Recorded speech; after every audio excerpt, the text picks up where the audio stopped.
कैसे हैं आप सभी। उम्मीद करती हूँ आप सभी बहुत अच्छे होंगे।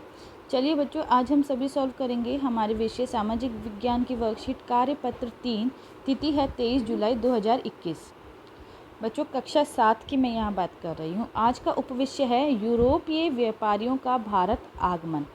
तो देखिए बच्चों, यूरोपीय जो व्यापारी है उनमें भारत का आगमन कैसे हुआ। तो देखिए 1680 के दशक तक इंग्लैंड और यूरोप में छापेदार भारतीय सूती कपड़े की ज़बरदस्त मांग पैदा हो चुकी थी।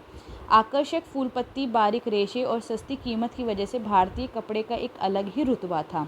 बच्चों किस वजह से हमारे जो भारत के जो कपड़े थे वो चलन में थे, उनके आकर्षक फूल पत्ती, बारीक रेशे और सस्ती कीमत की वजह से वो चलन में थे। ठीक है, इंग्लैंड के रईस ही नहीं बल्कि खुद महारानी भी भारतीय कपड़े से बने परिधान पहनती थी।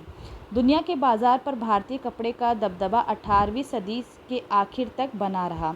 डच, फ्रांस व अन्य यूरोपीय व्यापारिक कंपनियों ने इस व्यापार से बेहिसाब मुनाफा कमाया। क्या आप बता सकते हैं कि ये मुनाफा उन्हें किस तरह से हुआ। तो देखिए बच्चों, पिछली कक्षा में सामाजिक और राजनीतिक जीवन पुस्तक के अध्याय 8 बाजार में एक कमीज की कहानी आपने पढ़ी। इसमें आपने जाना था कि कमीज बेचने वाले निर्यातक और व्यापारी किस तरह लाभ कमाते हैं। आइए इसे समझने की एक गतिविधि दोहराते हैं। तो देखिए बच्चों, पहली क्लास में हमने हमारा जो पाठ था 8 बाजार में एक कमीज, उसे पढ़ा था। तो बच्चों हमने देखा था कि कमीज बेचने वाले निर्यातक और व्यापारी किस तरह से लाभ कमाते हैं। तो देखिए बच्चों, संयुक्त राज्य अमेरिका के कपड़ों की एक दुकान पर बहुत सी कमीजें प्रदर्शित की गई है। इन कमीजों की कीमत $16 या 1200 रुपये रखी गई है। दिए गए चित्र के अनुसार रिक्त स्थानों की पूर्ति करें। अब देखिए बच्चों, लाभ 600 रुपये, विज्ञापन 300, भंडारण आदि 100 रुपये और क्रम मूल्य 200 रुपये। तो देखिए बच्चों, संयुक्त राज्य अमेरिका के कमीजों के एक व्यवसायी ने दिल्ली के वस्त्र निर्यातक से कमीज खालिस्तान रुपये प्रति कमीज के हिसाब से खरीदी। तो बच्चों देखिए, यहाँ खालिस्तान के हिसाब से खरीदी तो यहाँ हमारा क्या आएगा, हमारे को यहाँ पे दिया गया है वस्त्र निर्यातक से कमीज 200 रुपये प्रति कमीज के हिसाब से खरीदी। फिर उसने 300 रुपये संचार साधनों द्वारा विज्ञापन, 300 रुपये यहाँ पे है तो 300 रुपये विज्ञापन के लिए खर्च किए। इसके बाद लगभग प्रति कमीज भंडारण आदि में 100 रुपये स्टोर में रखने, प्रदर्शन व अन्य मद में खर्च किए। इस तरह से इस व्यक्ति को कमीज की लागत 600 रुपये पड़ी, जबकि वह उसे 1200 रुपये में बेचता है। एक कमीज पर उसे खालिस्तान रुपये का मुनाफा हुआ। वह जितनी अधिक संख्या में कमीज बेचेगा उसे उतना ही अधिक लाभ होगा। तो देखिए बच्चों, उसने कमीज बेची 1200 रुपये में, ठीक है, और उस पर उसकी लागत कितनी है, 200 प्लस 100 और प्लस 300, तो कितने हुए 600 रुपये। बच्चों 600 रुपये उसने उस पर खर्च किए, बेच 1200 रुपये में रहा है, तो 1200 में से 600 रुपये हम घटाएंगे तो उसे पूरा कितने रुपये का मुनाफा हो रहा है, उसे 600 रुपये का मुनाफा हो रहा है। इधर दिल्ली के वस्त्र निर्यातक ने 200 रुपये प्रति कमीज के हिसाब से जो कमीजें बेची उसमें कपड़ा व कमीज में लगने वाले कच्चे माल का मूल्य 70 रुपये प्रति कमीज के हिसाब से पड़ा। कामगारों की मजदूरी 15 रुपये प्रति कमीज व कार्यालय चलाने का खर्च प्रति रुपये कमीज की दर से हुआ।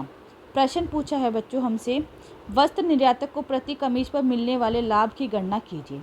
तो देखिए बच्चों, उसने एक कमीज को 200 रुपये में बेचा है, ठीक है, और बच्चों उसमें उसने खर्च कितने करे हैं, 70 रुपये उसने बच्चों कमीज में लगने वाला कच्चा माल और कपड़ा खरीदा, 15 रुपये उसने मजदूरी की दी और 15 रुपये उसने कार्यालय चलाने के दिए। तो बच्चों उसने उसमें 100 रुपये खर्च किए, पूरे उसके 100 रुपये खर्च हुए, लेकिन उसने 200 रुपये में बेची, तो 100 रुपये उसे पूरा मुनाफा हो रहा है। ठीक है, आया सभी को समझ में, ये उसे लाभ हुआ। ठीक है बच्चों, तो यहाँ हम लिखेंगे कि कितने रुपए का लाभ हुआ, तो यहाँ हुआ लाभ 100 रुपये का। और बच्चों जितनी संख्या में वो बेचेगा कमीजों को उतनी ही उसे क्या होगा, मुनाफा ज़्यादा होगा। ठीक है, निर्यातक कौन होते हैं बच्चों, वह व्यापारी जो दूसरे देशों को सामान बेचता है। बच्चों निर्यातक जो दूसरे व्यापारियों को सामान बेचता है उसे कहते हैं, और आयातक वह व्यापारी जो दूसरे देशों में से सामान खरीदते हैं। तो देखिए बच्चों, वह व्यापारी जो दूसरे देशों से सामान खरीदेंगे उसे हम निर्यातक बोलेंगे, और वह व्यापारी जो दूसरे देशों से सामान खरीदते हैं उन्हें हम आयातक बोलेंगे। प्रश्न पहला है, 18वीं सदी के आखिर तक सूती कपड़ों के व्यापार में भारत तथा इंग्लैंड में से आयातक और निर्यातक देश को पहचानिए। तो बच्चों, आयातक देश कौन सा था हमारा? तो बच्चों, आयातक देश हमारा इंग्लैंड था, ठीक है। और निर्यातक कौन सा देश था? निर्यातक हमारा भारत था, ठीक है बच्चों।